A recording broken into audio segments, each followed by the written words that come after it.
Hello friends, welcome to বিদমাহি মৌপিয়ালি।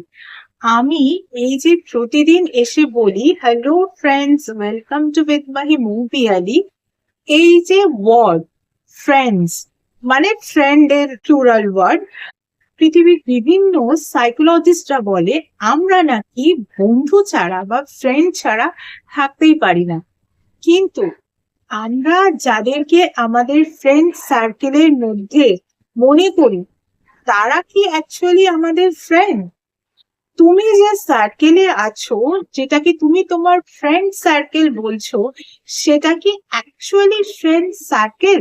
তুমি কি কোনো সার্কেলের মধ্যে আছো নাকি কোনো খাঁচায় আছো? কিভাবে বুঝবে? একটু এক্সাম্পল দিয়ে বলি। ধরো, তুমি তোমার বন্ধুদের সঙ্গে কোথাও একটা যাওয়ার জন্য বেরিয়েছো, এবং তুমি যেভাবে ড্রেস আপ করে বেরিয়েছো, তোমার মাঝে মাঝে মনে হচ্ছে যে তুমি যেখানে যাচ্ছ বন্ধুদের সঙ্গে, খুব সেই জায়গার জন্য তোমার ড্রেস আপটা একেবারেই ঠিক হয়নি। তুমি বারবার তোমার বন্ধুদের বলছো যে দেখ না, আমি কিরকম একটা ড্রেস আপ করে চলে এলাম, এই ড্রেস আপটা বোধহয় এই জায়গাটার সঙ্গে মানাবে না। তোমার বন্ধুরা যদি সত্যি সত্যি তোমার বন্ধু হয়, তাহলে তোমাকে সবার আগে তারা এই কথাটাই বলবে যে না না, তোকে খুব ভালো লাগছে, এবং তোকে একদম পারফেক্ট লাগছে সেই জায়গাটার জন্য, যে জায়গায় আমরা যাচ্ছি। এই জায়গার জন্য এইরকম সাজেরই দরকার ছিল। কিন্তু দেখবে আবার কেউ কেউ এমন বন্ধুও থাকে, যারা মেলও হতে পারে ফিমেলও হতে পারে, তারা বলে হ্যাঁ ঠিক বলেছিস, তোকে ভীষণ একটা যেরকম অড লাগছে, তোকে আজকে একদম ভালো লাগছে না। তুই যেখানে যাচ্ছিস না, মানে আমরা যেখানে তোকে নিয়ে যাচ্ছি বা আমরা সবাই যেখানে যাচ্ছি, সেই জায়গার জন্য তোর সাজটা একেবারে অ্যাপ্লিকেবল নয়, তোকে একদম ভালো লাগছে না। এরকম লোকও কিন্তু তোমরা পেয়ে থাকবে তোমাদের বন্ধুদের মধ্যে। এরা কি আদৌ বন্ধু?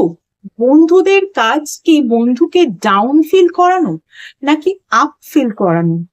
বন্ধুদের কাজ তো এটাই যে বন্ধু যেই পরিস্থিতিতেই থাকুক না কেন, তাকে সেই পরিস্থিতিতে সব সময় পারফেক্ট ফিল করানো বা সেই পরিস্থিতি থেকে আপ ফিল করানো, ডাউন ফিল করানো নয়। এবার অনেকেই মনে করতে পারে বা অনেকেই বলতে পারে হ্যাঁ সত্যি কথাই তো বলছে, যেটা বলছে সেটা সত্যি কথাই তো বলছে। কিন্তু সব কথা কি মুখের উপর ওইভাবে বলতে হবে? হ্যাঁ, বন্ধু কিছু খারাপ কাজ করলো, সেটা মুখের উপর বলে দিল যে এই কাজটা ঠিক নয়, সেটা আলাদা জিনিস। কিন্তু এই ধরনের জিনিসগুলো, যেগুলো একটা মানুষকে একটু হলেও হ্যাপি করতে পারে, হয়তো তুমি এই জন্যেই তাকে জিজ্ঞাসা করেছিলে যে তোমাকে কেমন লাগছে, তুমি হয়তো ভেবেছিলে তোমাকে এরকম একটা লেভেলের লাগছে, সে তোমাকে একটু প্রশংসা করবে, তোমার মনটা একটু হাই হয়ে যাবে। কিন্তু সে এমন ভাবে তোমাকে সমালোচনার জায়গায় নিয়ে এলো যে তোমার এই পজিশন থেকে মনের অবস্থাটা আরো ডাউন হয়ে গেল। তাহলে কি, যে মানুষটা সামান্য একটু প্রশংসা পাওয়ার জন্যই হয়তো এই কথাটা বলেছে যে তাকে ভালো লাগছে না, বাট তার উল্টো দিকের বন্ধুটা তাকে এমন ভাবে ডাউন ফিল করিয়ে দিল যে সে সত্যি ভাবতে বাধ্য হয়ে গেল যে তাকে বোধহয় সত্যিই ভালো লাগছে না, বা সে যেটা ভেবেছিল তার থেকেও বোধহয় খারাপ লাগছে। তাহলে এরা কি বন্ধু হতে পারে? এদেরকে কি আমরা বন্ধু বলতে পারি? বন্ধুরা কি বন্ধুদের কখনো ডাউন ফিল করায়? সব সময় তো বন্ধুদের কাজই এটা, ডাউন ফিল করা বন্ধুকে টেনে নিয়ে আপ ফিল করানো, তাই না? রাদার, যদি কোনো বন্ধু খারাপ কোনো কাজ করলো, সেটা মুখের উপর স্পষ্ট ভাবে বলে দিল যে তোর এই কাজটা ঠিক না, সেটা আলাদা জিনিস। কিন্তু এই ধরনের জিনিসগুলোর জন্য কিন্তু বন্ধুরা কখনো অন্য বন্ধুকে ডাউন ফিল করায় না, তাহলে তারা বন্ধু নয়, এটুকু তো বুঝতেই হবে।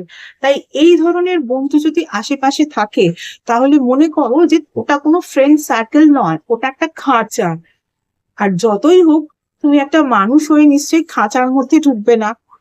কারণ একটা জিনিস বারবার আমাদের মনে রাখতেই হবে, যে আমাদের যতই একা একা মনে হোক না কেন, যতই আমরা লোনলি ফিল করি না কেন, আমরা কখনোই টক্সিক মানুষদেরকে আমাদের আশেপাশে রাখবো না। আমরা যদি থার্স্টি ফিল করি, তাহলে কিন্তু আমরা ফ্রেশ ওয়াটারই খাবো। ফ্রেশ ওয়াটারের জায়গায় কোনো আমরা কিন্তু দূষিত জল খাবো না। তাই এই ধরনের মানুষগুলোকে নিজেদের লাইফে রাখার দরকারই নেই।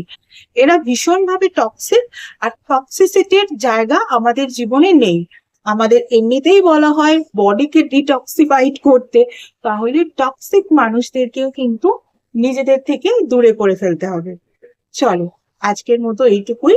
এরপরে আবার নতুন কোনো ভিডিওতে দেখা হবে। এছাড়া যারা যারা আমার থেকে পার্সোনাল কনসালটেশন নিতে চাও, তাদের বলবো পার্সোনাল কনসালটেশন কিন্তু একেবারেই ফ্রি নয়। পার্সোনাল কনসালটেশন কিন্তু paid consultation. Regarding what? Regarding numerology, vastu, tarot reading, tarot healing, crystal healing, healing with meditation, healing with reiki, healing with symbolism, healing with law of attraction, astrology, সনাতন ধর্মীয় পদ্ধতিতে spell casting, এবং এমন কিছু special remedies যেগুলো তোমাদের overall detail check করার পরেই দেওয়া যায়, এভাবে জেনারেলি দেওয়া যায় না, ইত্যাদি বিষয়ে কনসালটেশন নিতে হলে কিন্তু স্ক্রিনে যে ইমেল আইডিটা দেখতে পাচ্ছ সেই ইমেল আইডিতে মেল করো তোমাদের অ্যাপয়েন্টমেন্ট বুক করার জন্য। তোমাদের অ্যাপয়েন্টমেন্ট একবার বুক হয়ে গেলে তখন কিন্তু তোমরা টাইম স্লট পেয়ে যাবে, এবং তোমাদের কিন্তু কল নাম্বারও প্রোভাইড করে দেওয়া হবে, যেই নাম্বারে সেই টাইম স্লট ওয়াইজ তোমাদেরকে কিন্তু কল করতে হবে। গত 1 বছর ধরে তোমরা যেভাবে আমার ফেসবুক পেজটাকে লাইক, ফলো, শেয়ার করেছো, তোমাদের বন্ধুদেরকে আমার পেজে ইনভাইট করে নিয়েছো, তাদের বন্ধুদেরকেও ইনভাইট করে নিতে বলেছো, ঠিক একই রকম ভাবে আমার ইউটিউব চ্যানেলটাকেও কিন্তু সাবস্ক্রাইব করতে হবে, পাশে থাকা বেল আইকনটাকেও ক্লিক করতে হবে, এবং তোমাদের বন্ধুদেরও বলতে হবে তারাও যেন আমার ইউটিউব চ্যানেলটাকে সাবস্ক্রাইব করে নেয়। আবার অন্য কোনো ভিডিওতে নিশ্চয়ই তোমাদের সঙ্গে দেখা হবে। আজকের মতো এইটুকুই। টাটা।